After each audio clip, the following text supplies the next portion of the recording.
د ننګرهار والي حیات الله حیات له لوري د مرغومې په 25مه په داسې حال کې چې د ولایت مقام دفتر، سکتوري خدمتونو، بشري سرچینو، اداري او مالي پوهنې، کلو پراختیا، عامې روغتیا، ښاروالۍ، کار او ټولنیزو چارو، شهدا او معلولینو، کډوالو، ښار جوړونې او یو شمېر نورو ادارو مسؤلینو ملتیا کوله. د جلال آباد په شاهي ماڼۍ کې د اونۍ ورځ د ولسونو سره د ځانګړې ورځې په ترڅ کې د سلګونه ننګرهار میشتو ستونزې د حل په موخه اړوند مسؤلینو ته حکم او ګڼ شمېر حل کړي. د اونۍ ورځ د ولسونو سره د ځانګړې ورځې په ترڅ کې د عجب خان په نوم یو تن چې په وینا 14 کال د سرحدي ځواکونو په لیکو کې دنده ترسره کړي او د مین چاودنې له امله معلول شوی او د سوکاله ژوند تیرولو په موخه ننګرهار والي څخه د استوګنې ځای د برابرېدو په برخه کې همکاري غوښته چې د ننګرهار والي حیات الله حیات له لوري دفتر ریاست ته دنده ورکړل شوه ترڅو د کس د استوګنې اوسنی ځای معلوم او د کرایه او نورو برخو په اړه ورسره معلومات شریک کړي ترڅو د مرستې په برخه کې ورسره همکاري وکړي.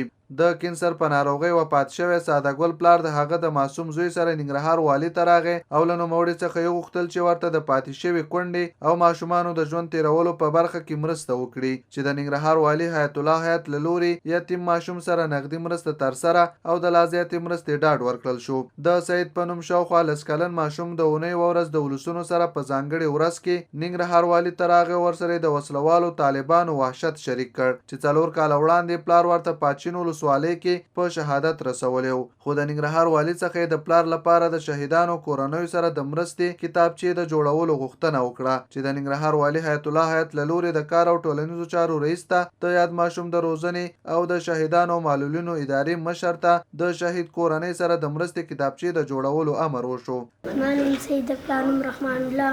از پلار په رخصتۍ اردن راغلی او مړی شهید یې که اوس دلته څوک راته کتابچه وښي نه به راکوم اسناد چې ما سره وو هغه به چې موږ د شیانو کډې راوړي هغه هلته به پاتې شو ورک شو او هلته کوم اسناد چې ما سره وو هغه رانه ورک شو. کتابچه اوس چې دلته راشم دلته راته چې کابل کې چې کابل له لاړ شو دلته چې څوک دلته راته کتابچه وښي نه هلته او کتابچه اوس رانه ورکه کړې ده چې څوک دلته وښي نه هلته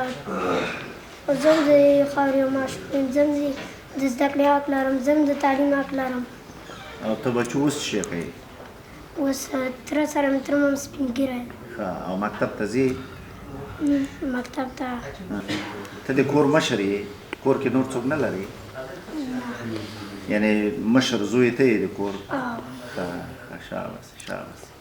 حاجي صاحب دا ځوان در سره کېنوئ د مشکل واوره په کوم ځای کې د هغه ټول باید حل کړي. ننګرهار والي د دې لیدنو په ترڅ کې د یو شمېر معلولینو د استوګنو نمرو د ورکړو استخدام کې د پاملرنې خصوصي تعلیمي ادارو کې دوی ته د ونډې ورکولو او نورې غوښتنې واورېدې چې د نورو افغانانو په څېرې دوی ته هم په ټولو قانوني برخو کې د همکارۍ ډاډ ورکړ. یوه ورځ هم د دې په خاطر ونوموله چې ما سره ویره دا وه چې ځینې خلک غواړي موږ سره وویني خو هغه واسطه او واسطه بازي پیدا کوي فکر کوي چې والي ته باید واسطه وکړو. نو زه غواړم چې دو ته په دغه ورځ کې موږ هر یو ته وایو چې تاسې هره ورځ راتلی شئ یعنې دو ټول باید سې شنبې ته انتظار ونه باسي.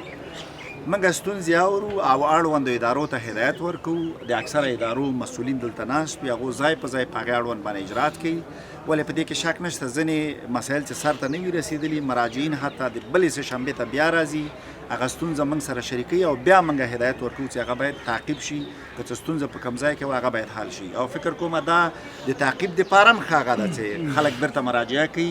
د موږ د ادارو وړتیا موږ ته ښایي د موږ د ادارو ژمنتیا موږ ته ښایي او په ضمن کې زه فکر کوم یو ښه